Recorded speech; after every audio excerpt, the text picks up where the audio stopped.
Linear partial differential equations of first order. A differential equation involving partial derivatives p and q only and no higher order derivatives is called a first order differential equation. If p and q occur in the first order, if p and q occur in the first degree, it is called a linear partial differential equation of first order. Here, no terms involves product of P, Q, and Z. Otherwise, it is called non-linear partial differential equations of first order. అంటే ఇక్కడ ఏం చదువుతున్నారంటే అంటే ఒక partial differential equation ని ఎప్పుడు దానిని linear partial differential equation అంటారు and ఎప్పుడు దానిని non linear partial differential equation అని అంటారు అని అది వాడు ఎక్స్ప్లెయిన్ చేసింది.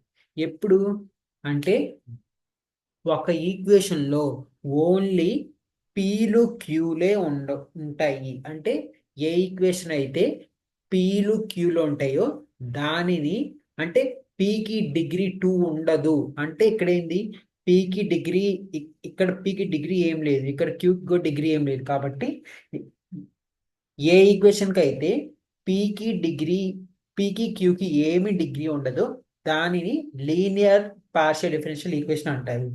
అదే ఏ ఈక్వేషన్ కి అయితే పీ స్క్వేర్ క్యూ స్క్వేర్, ఇక్కడ P square plus Q square ఉంది కదా, పీ స్క్వేర్ క్యూ స్క్వేర్ అంటే పీకి డిగ్రీ 2 క్యూకి డిగ్రీ 2 ఇట్లా అనుకుంటే దీనిని non linear partial differential equation అని అంటాము.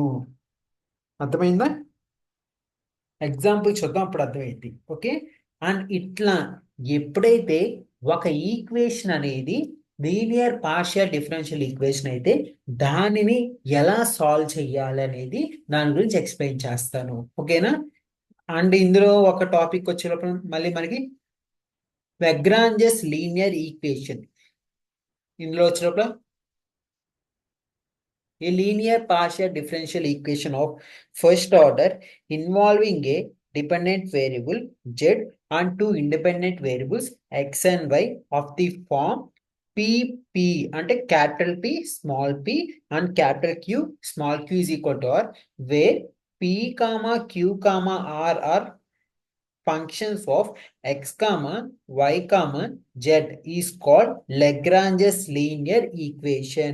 అండ్ గైస్ ఇప్పుడు ఎక్స్ప్లెయిన్ చేయబోయేది నేను లీనియర్ పార్షియల్ డిఫరెన్షియల్ ఈక్వేషన్ లో ఉన్న మోడల్స్. ఎప్పుడు ఒక ఈక్వేషన్ ని లీనియర్ పార్షియల్ డిఫరెన్షియల్ ఈక్వేషన్ అంటాము ఎప్పుడైతే ఓన్లీ పి అండ్ క్యూ మాత్రమే ఉంటాయో వాటిని లీనియర్ డిఫరెన్షియల్ ఈక్వేషన్ ఉంటాయి. అంటే వాటికి ఎటువంటి డిగ్రీస్ అనేవి ఉండవు. అదే ఎప్పుడు ఒక ఈక్వేషన్ ని non linear partial differential equation అంటాము పీ స్క్వేర్, అంటే దానికి ఎప్పుడైతే వాటికి డిగ్రీస్ ఉంటాయో వాటిని non linear partial differential equation అనేది అంటాము. అర్థమైందా?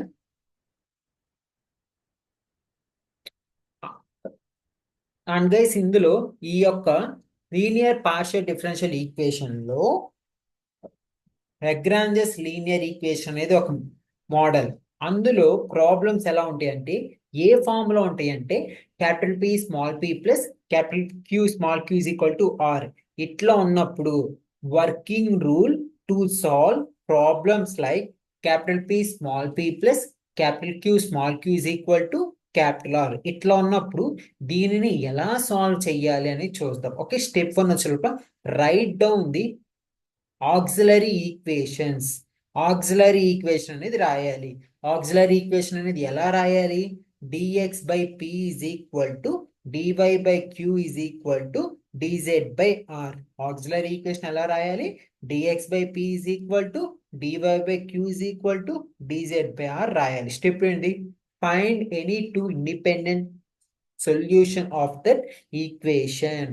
ఆ టూ అంటే ఆ యొక్క ఆక్సిలరీ ఈక్వేషన్ ని బేస్ చేసుకొని టూ ఇండిపెండెంట్ సొల్యూషన్స్ అనేవి కనుక్కోవాలి. ఓకేనా? Let the two solutions be u is equal to a and v is equal to b, where a and b are constant. అది స్టెప్ 3 వచ్చే లోపల now the general solution of p capital P small p plus capital Q small q is equal to R is given by f of u comma v is equal to 0 or u equal to f of v. And guys దీని యొక్క working principle అర్థం కావాలంటే examples చెప్తే మీకు ఈ యొక్క working principle అనేది clear గా అర్థమైతే ఎగ్జాంపుల్ చూద్దామా. అండ్ గైస్ ఇందులో కూడా ఒకసారి చూడండి, capital P small P plus capital Q small Q is equal to R. ఈ యొక్క టాపిక్ లో కూడా మళ్ళీ మనకి 2 టైప్స్ ఆఫ్ టాపిక్స్ ఉన్నాయి.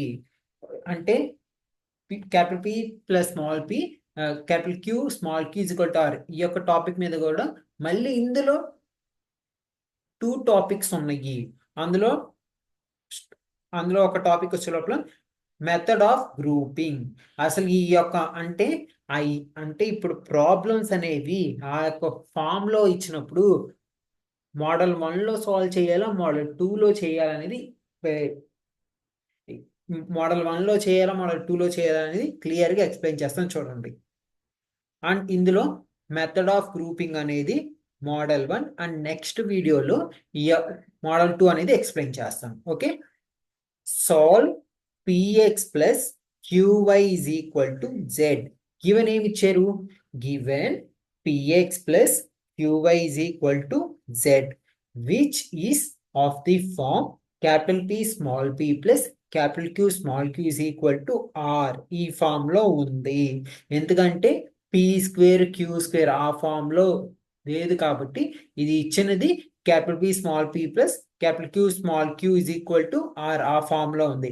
ఇక్కడ capital P value x, capital Q value y, capital R value z. ఓకేనా, స్టెప్ 1 అనేది ఇచ్చినది ఈ యొక్క ఫామ్ లో ఉంది అని రాసి capital P value Q value R value అనేది అక్కడి నుంచి కనుక్కోవాలి ఈ యొక్క ఈక్వేషన్ ద్వారా. స్టెప్ 2 ఏంటి, ఆక్సిలరీ ఈక్వేషన్ అనేది కనుక్కోవాలి. ఆక్సిలరీ ఈక్వేషన్ కనుక్కోవడానికి ఏంటి formula, dx by p is equal to dy by q is equal to dz by r. Auxiliary equation formula dx by p is equal to dy by q is equal to dz by r. ఇది auxiliary equation యొక్క formula. ఇక్కడ dx by p అంటే ఎంత, x, dx by x is equal to dy by y is equal to dz by z. ఇది auxiliary equation. ఇప్పుడు ఏం చేయాలి, ఈ ఆక్సిలరీ ఈక్వేషన్ ని ఈక్వేషన్ 1 గా కన్సిడర్ చేస్తాం. ఇప్పుడు ఏంటిది, taking first 2 terms in equation 1. ఈ యొక్క ఈక్వేషన్ లో స్టార్టింగ్ 2 టర్మ్స్ తీసుకోవాలి. అంటే ఏంటిది, dx by x is equal to dy by y. ఈ 2 టర్మ్స్ తీసుకోవాలి. దాని తర్వాత ఈ యొక్క 2 టర్మ్స్ తీసుకోవాలి. ఓకేనా, dx by x is equal to dy by y. ఇప్పుడు ఏంటి, బోత్ సైడ్స్ ఇంటిగ్రేషన్ అప్లై చేసి integration of 1 by x dx is equal to integration of 1 by y dx. ఇక్కడ మీరు చూసినట్లయితే ఇంటిగ్రేషన్ ఆఫ్ 1 by x అంటే integration of 1 by x dx అంటే log x. log x is equal to log y. Integration of 1 by y అంటే log y plus log c1. దీని ప్రకారం log x minus log y is equal to ఏదైతే log y ఉందో ఆ log y ఇటువైపు వస్తే minus log y is equal to log c1. Integration కాబట్టి log c1 అనేది రాస్తాం. అంటే నార్మల్గా ఇంటిగ్రేషన్లో ఎట్లయితే రాస్తామో ఇక్కడ కూడా log c1 అనేది రాస్తాం. ఇప్పుడు ఇక్కడ మీరు కనుక చూసినట్టయితే log x minus log y ని ఎట్లా రాసుకోవచ్చు, log of x by y గా రాసుకోవచ్చు. log of x by y is equal to log c1. Both sides log ని తీసేస్తే x by y is equal to c1. అలాగే ఇప్పుడు ఇందాక ఈ 2 ఈక్వేషన్స్ ని కన్సిడర్ చేసాం కాబట్టి ఇప్పుడు ఈ 2 ఈక్వేషన్ ని కన్సిడర్ చెయ్యాలి. అప్పుడేమవుతుంది, dy by y is equal to dz by z. Integration on both side చేస్తే integration of 1 by y dy is equal to integration of 1 by z dz. దీని ప్రకారం ఇంటిగ్రేషన్ ఆఫ్ 1 by y అంటే log y is equal to log z plus log C2. దీని ప్రకారం log y minus log z is equal to log C2. అప్పుడేమవుతుంది log of y by z is equal to log C2. therefore both sides ఇందాక ఎలా అయితే logging తీసేస్తామో ఇక్కడ కూడా తీసేస్తే y by z is equal to C2. therefore general solution of the equation ఏమైంది పై of ఇక్కడ ఎంత వచ్చింది మనకి పైన ఎంత వచ్చింది ఎక్స్ బై వై వచ్చింది అది రాస్తాం phi of x by y కింద ఎంత వచ్చింది phi of x by y common y by z is equal to 0 which is the required solution. ఇట్లా సాల్వ్ చేయాలి. ఎగ్జాంపుల్ 2 చూద్దామా. solve p into root x plus q into root y is equal to root z. given ఇచ్చిన equation ఏంది given p into root x plus q into root y is equal to root z which is of the form capital P small p plus capital Q small q is equal to r. Here p is equal to root x, q is equal to root y, r is equal to root z. Auxiliary equation ఏమవుతుంది dx by p is equal to dy by q is equal to dz by r. ఇక్కడ p value ఎంత p value root x, q value root y, r value root z. అప్పుడు ఏమవుతుంది taking first two terms in equation 1లో ఈ two terms consider చేస్తే dx by root x is equal to dy by root y. దీన్ని both sides integrate చేస్తే integration of 1 by root x dx ఏమవుతుంది 2 root x. అలానే integration of 1 by root y dy ఏమవుతుంది 2 root y plus 2c1. 2 root x ఈ 2 root y వైపు వస్తే 2 root x minus 2 root y is equal to 2c1. ఇక్కడ అంటే ఇక్కడ ఈ 2 root x minus 2 root y లో 2ని కామన్ తీస్తాం అండ్ ఇటువైపు కూడా 2c1 ఉంది కాబట్టి 2 క్యాన్సిల్ అయితే root x minus root y is equal to c1. అలానే ఇప్పుడు ఈ యొక్క 2 టర్మ్స్ కన్సిడర్ చేస్తే అప్పుడు ఏమవుతుంది మనకి dy by root y is equal to dz by root z. దీన్ని కూడా ఇంటిగ్రేట్ ఆన్ బోత్ సైడ్ చేస్తే integration of 1 by root y dy is equal to integration of 1 by root z dz.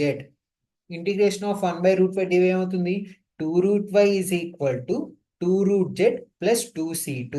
2 root z ఇటువైపు వస్తే 2 root y minus 2 root z is equal to 2c2. ఈ యొక్క 2 root y minus 2 root z లో 2ని common తీస్తాము. 2ని common తీస్తే root y minus root z అవుతుంది. ఇటువైపు 2 ఉంది, RHS వైపు 2 ఉంది. 2 క్యాన్సిల్ అయితే root y minus root z is equal to c2. ఇప్పుడు ఏంది therefore జనరల్ సొల్యూషన్ ఏమవుతుంది జనరల్ సొల్యూషన్ వచ్చే లోపల phi of root of x minus root y comma root y minus root z. Already ఇందాక previous గా ఎట్లా రాసాము జనరల్ సొల్యూషన్ పై ఆఫ్ ఆ పైన వచ్చిన ఈక్వేషన్ కింద వచ్చిన ఈక్వేషన్ ఎట్లయితే రాసామో దీనికి కూడా అలానే రాస్తాం. అండ్ గైస్ ఇది ప్రాబ్లం అనేది అంటే ఇప్పుడు టాపిక్ ఏం చెప్పానంటే లీనియర్ డిఫరెన్షియల్ ఈక్వేషన్. ఈ యొక్క లీనియర్ డిఫరెన్షియల్ ఈక్వేషన్ లో ఆల్రెడీ మీకు చెప్పాను ఇచ్చిన ప్రాబ్లంలో లీనియర్ డిఫరెన్షియల్ ఈక్వేషన్ అనేది ఎలా గుర్తించాలంటే పీకి ఎటువంటి పవర్స్ ఉండవు, క్యూకి ఎటువంటి పవర్స్ ఉండవు, దానిని లీనియర్ డిఫరెన్షియల్ ఈక్వేషన్ గా గుర్తించాలి. అండ్ పాయింట్ నెంబర్ 2 ఒకవేళ powers P square Q square ఉంటే దాన్ని నాన్ లీనియర్ డిఫరెన్షియల్ ఈక్వేషన్ గా గుర్తించాలి. అండ్ ఈ యొక్క లీనియర్ డిఫరెన్షియల్ ఈక్వేషన్ లో ఇచ్చినది లెగ్రాంజెస్ లీనియర్ ఈక్వేషన్ ఎలా గుర్తించాలంటే PP capital P small p plus capital Q small q is equal to r అనుకుంటే ఇది లెగ్రాంజెస్ లీనియర్ ఈక్వేషన్. ఈ లెగ్రాంజెస్ లీనియర్ ఈక్వేషన్స్ లో కూడా మళ్ళీ 2 మోడల్స్ ఉంటాయి. ఇప్పుడు మోడల్ మెథడ్ ఆఫ్ గ్రూపింగ్ అనేది ఎక్స్ప్లెయిన్ చేశాను అండ్ ఇప్పుడు నెక్స్ట్ వీడియోలో మోడల్ 2 అనేది ఎక్స్ప్లెయిన్ చేస్తాను.